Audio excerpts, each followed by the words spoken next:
ایک طوطا اور طوطی الو سے جھگڑ پڑے۔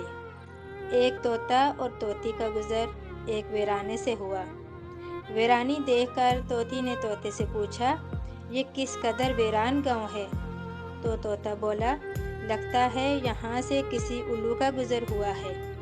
ٹھیک اسی لمحے ایک الو بھی وہاں سے گزر رہا تھا، تو اس نے طوطے کی بات سن لی اور وہاں رک کر ان سے مخاطب ہو کر بولا، تم لوگ اس گاؤں میں مسافر لگتے ہو، آج رات تم لوگ میرے مہمان بن جاؤ، میرے ساتھ کھانا کھاؤ۔ الو کی محبت بھری دعوت سے طوطا اور طوطی انکار نہ کر سکے اور انہوں نے اس کی دعوت کو قبول کر لیا۔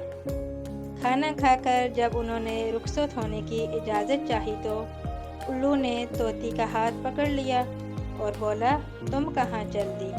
طوطی پریشان ہو کر بولی، یہ کوئی پوچھنے کی بات ہے، میں اپنے خاوند کے ساتھ واپس جا رہی ہوں۔ تو الو ہنسا اور بولا، یہ تم کیا کہہ رہی ہو؟ تم تو میری بیوی ہو۔ اس پر طوطا اور طوطی جھپٹ پڑے اور گرما گرمی شروع ہو گئی۔ جب معاملات زیادہ بگڑنے لگے تو الو بولا، ایسا کرتے ہیں، ہم تینوں عدالت چلتے ہیں، جو فیصلہ جج سنائے گا وہ ہمیں قبول ہوگا۔ الو کی بات سن کر طوطا اور طوطی مان گئے اور تینوں عدالت جا پہنچے۔ جج نے دلائل کی روشنی میں الو کے حق میں فیصلہ دے کر عدالت کو برخاست کر دیا۔ طوطا اس بے انصافی پر روتا ہوا چل دیا تو الو نے آواز دی، بھائی اکیلے کہاں جا رہے ہو؟ اپنی بیوی کو تو ساتھ لیتے جاؤ۔ طوطا بولا، اب کیوں میرے زخموں پر نمک چھڑک رہے ہو؟ اب یہ میری بیوی کہاں ہے؟ عدالت نے تو اسے تمہاری بیوی قرار دے دیا۔ تو الو کی آنکھوں میں آنسو آ گئے اور بولا، یہ میری بیوی نہیں، تمہاری ہی بیوی ہے۔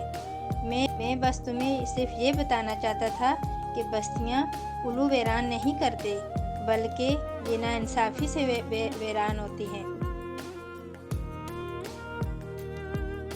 یقیناً یہ بات درست ہے کہ جس معاشرے میں انصاف ختم ہو جاتا ہے وہ معاشرہ بہت جلد ہی تباہ و برباد ہو جاتا ہے۔ اس لیے اپنے معاشرے میں انصاف اور رواداری قائم کریں اور کسی غریب کی حق تلفی نہ ہونے دیں، کیونکہ غریب کی بددعا آسمان کے دروازے ہلا دیتی ہے۔